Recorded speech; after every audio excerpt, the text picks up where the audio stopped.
नमस्कार दोस्तों, आप सबका स्वागत है हमारे चैनल एस्ट्रोवर्ड में। अगर आपने हमारे चैनल को अब तक सब्सक्राइब नहीं किया है तो अभी सब्सक्राइब करें। अगर आप भगवान श्री कृष्ण से प्यार करते हैं तो सच्चे दिल से कमेंट बॉक्स में जय श्री कृष्ण अवश्य लिखें।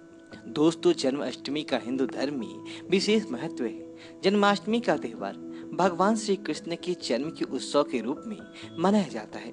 भाद्रपद माह की कृष्ण पक्ष के अष्टमी तिथि को जन्माष्टमी का पर्व मनाया जाता है। जन्माष्टमी का पर्व भगवान श्री कृष्ण को समृद्ध है। दोस्तों, जन्माष्टमी के पर्व के दिन भगवान श्री कृष्ण का विशेष रूप से पूजा अर्चना किया जाता है, व्रत आदि रखा जाता है। इस दिन भगवान श्री कृष्ण के बाल स्वरूप का पूजन किया जाता है। घरों में, मंदिरों में भगवान श्री कृष्ण के लिए झूले लगाए जाते हैं और जन्माष्टमी की रात 12 बजे जन्म उत्सव मनाया जाता है। इस पर्व को भक्तजन बड़े ही श्रद्धा के साथ और जोरों शोरों के साथ मनाते हैं। जन्माष्टमी का पर्व भारत ही नहीं अपितु विदेशों में भी बड़े धूमधाम के साथ मनाया जाता है। जन्माष्टमी का पर्व बहुत ही खूबसूरत त्योहार होता है। दोस्तों, जन्माष्टमी के पर्व पर व्रत भी रखा जाता है। इस व्रत को व्रत राज कहा जाता है। माना जाता है कि जन्माष्टमी के दिन भगवान लड्डू गोपाल का पूजन करने से और सच्चे हृदय से व्रत रखने से भगवान लड्डू गोपाल की कृपा से सभी कष्टों और सभी संकटों से छुटकारा मिल जाता है। एक सुंदर पुत्र की प्राप्ति के लिए भगवान कृष्ण का व्रत अवश्य रखें। दोस्तों, जन्माष्टमी 2022 पूजा का शुभ मुहूर्त आइए जानते हैं। जन्माष्टमी तिथि 18 अगस्त 2022 दिन गुरुवार को है। अष्टमी तिथि का आरंभ 18 अगस्त दिन गुरुवार रात्रि 9:21 से है। जन्माष्टमी के दिन राहु काल 18 अगस्त दिन गुरुवार दोपहर 2:06 से 3:42 तक रहेगा। दोस्तों, निश्चित पूजा 18 अगस्त की रात 12:03 से लेकर 12:47 तक रहेगा। इसके अलावा निश्चित पूजा की कुल अवधि 44 मिनट तक होगा और इसका पारण 19 अगस्त को सुबह 5:52 के बाद होगा। अष्टमी तिथि की समाप्ति 19 अगस्त दिन शुक्रवार रात्रि 10:59 पर होगा। दोस्तों, आज हम आपको बताएंगे वह ऐसी कौन सी चीज है जिसे जन्माष्टमी पर घर में लाने से पितृदोष, काल सर्प दोष, ग्रह क्लेश, किसी पाप का लगना, कर्ज का दोष होना, दुश्मन का सर पर नाचना सब ठीक हो जाता है। कहते हैं अगर धन लक्ष्मी को आकर्षित करना हो तो जन्माष्टमी पर घर में ये चीज जरूर लेकर आए। दोस्तों, ये चीज हम भी अपने घर में जरूर लाते हैं और आप भी ये चीज लाना ना भूलें। भगवान श्री कृष्ण को इन चीजों से अति प्रेम है। दोस्तों, आगे बढ़ने से पहले अभी तक आपने हमारे चैनल को सब्सक्राइब नहीं किया है तो इस चैनल को सब्सक्राइब करके बेल आइकन जरूर दबाइएगा। दोस्तों, इस विशेष रूप से भगवान लड्डू गोपाल की पूजा रात्रि के समय रात 12 बजे की जाती है। ऐसे में हम जानते हैं ऐसी वह कौन सी चीजें हैं जिस वस्तुओं को जन्माष्टमी आने से पहले अवश्य ही घर में ले आनी चाहिए। भगवान लड्डू गोपाल का नाम आते ही हमारे मन में भगवान के बाल और युवा अवस्था की सुंदर छवि उभर कर आने लगती है। मस्तक पर शोभायमान मोरपंख और उनके अधरों पर बांसुरी मानो भगवान साक्षात रूप में दर्शन दे रहे हैं। दोस्तों, जन्माष्टमी की पूजा में भगवान का श्रृंगार भी बहुत अहम माना जाता है। आज हम आपको 8 ऐसी वस्तुओं के बारे में बताने जा रहे हैं जो भगवान लड्डू गोपाल को अति प्रिय है। अगर आप भी भगवान कृष्ण की असीम कृपा प्राप्त करना चाहते हैं तथा माता लक्ष्मी की कृपा प्राप्त करना चाहते हैं, अपनी मनोकामनाओं को पूर्ण करना चाहते हैं तो जन्माष्टमी आने से पहले ही इन वस्तुओं को अपने घर पर अवश्य ही लेकर आए। अगर आप इन सभी वस्तुओं को घर में नहीं ला सकते हैं तो कम से कम आप इनमें से कोई भी एक वस्तु घर में अवश्य लेकर आए और भगवान श्री कृष्ण की यह वस्तु अवश्य ही अर्पित करें।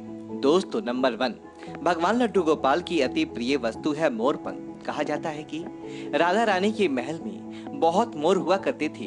जब वह भगवान श्री कृष्ण की बांसुरी की धुन पर नृत्य करती थी तो उनके साथ वे मोर भी नाचा करते थे। एक दिन किसी मोर का पंख जमीन पर गिर गया, जिसे तुरंत उठाकर भगवान श्री कृष्ण ने अपने मस्तक पर सजा लिया। भगवान श्री कृष्ण के मस्तक पर सजा मोर पंख राधा रानी के प्रेम की निशानी मानी जाती है। इसलिए भगवान लड्डू गोपाल के जन्म उत्सव की पूजा में मोर पंखों से उनकी हवा किए जाने का चलन है। इसलिए जन्माष्टमी पर मोर पंख अवश्य ही घर में लाना चाहिए। दोस्तों, एक अन्य कथा के अनुसार देवी राधा हर दिन मोरकुटी मंदिर के पास मोरों को दाना देने जाती थी। एक दिन जब देवी राधा वहां पर पहुंची तो वहां पर एक भी मोर नहीं था। राधा रानी उदास हो गई। कान्हा ने देवी राना को प्रसन्न करने के लिए स्वयं मोर रूप धारण कर लिया और वहां पर पहुंच के राधा रानी कान्हा का यह रूप देखकर बहुत प्रसन्न हुई। दोस्तों, मोरकुटी मंदिर में मोर रूप में आज भी राधा कृष्ण की पूजा होती है। इसीलिए भगवान श्री कृष्ण को प्रसन्न करने के लिए जन्माष्टमी की पूजा में मोर पंख अवश्य ही शामिल करना चाहिए।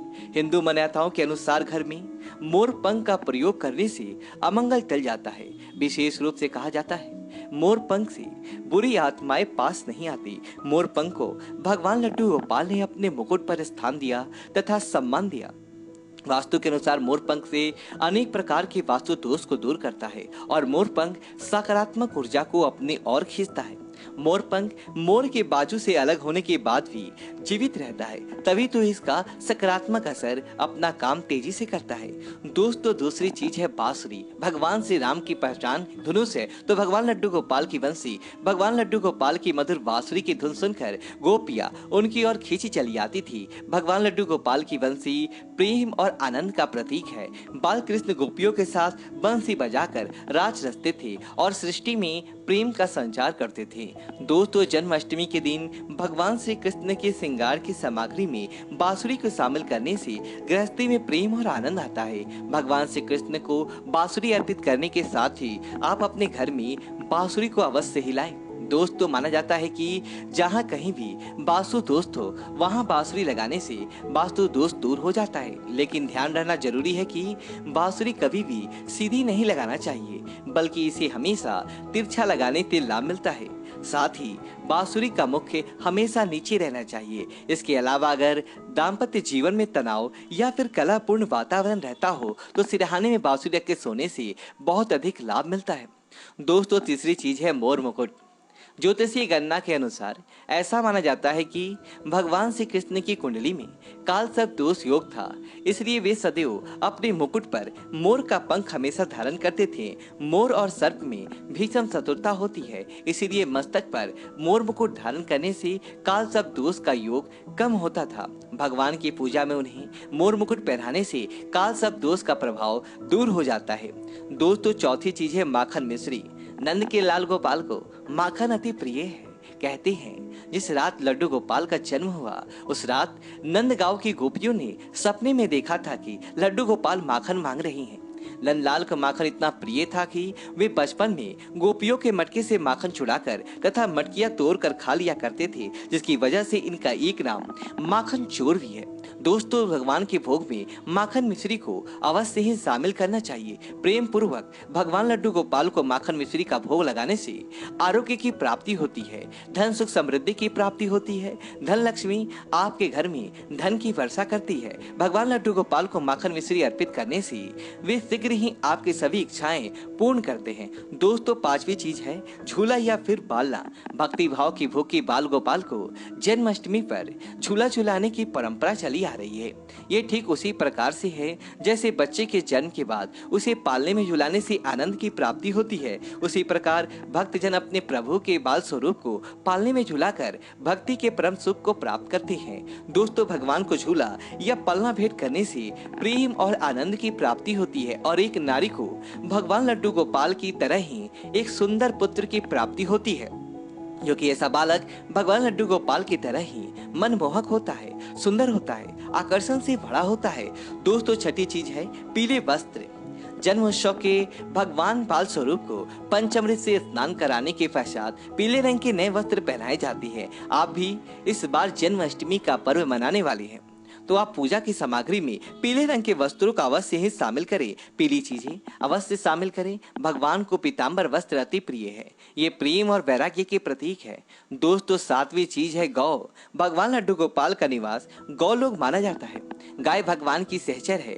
भगवान लड्डू गोपाल के साथ पूजा में बछड़ी के साथ ही गाय की पूजा करना सुख समृद्धि दायक माना जाता है। पुराणों में गाय का धन का प्रतीक माना गया है। भगवान धन रूपी गौ की रक्षा करते हैं। दोस्तों, ज्योतिष शास्त्र के अनुसार गाय के भीतर गुरु ग्रह का वास होता है। यदि यह ग्रह किसी भी व्यक्ति की कुंडली में नीच स्थिति में हो तो उसे गाय की सेवा करना चाहिए। ऐसा करने से वह ग्रह की कुपित दृष्टि से बच सकता है। इसके अलावा वास्तु शास्त्र के अनुसार पूजा स्थान अथवा बैठक के कमरे में ईशान कोण में चांदी के गाय और उसका बछड़ा रखने से भाग्य में वृद्धि होता है। इसलिए आप जन्माष्टमी से पहले ही चांदी के गाय और उसका बछड़ा अपने घर पर अवश्य ही लाएं। अगर आप ऐसा चांदी का नहीं ला सकते हैं तो आप मिट्टी का ला सकते हैं, या फिर आप गाय और बछड़े की तस्वीर लाकर भी ईशान कोण में लगा सकते हैं। दोस्तों, 8वीं चीज है गीता की पोथी।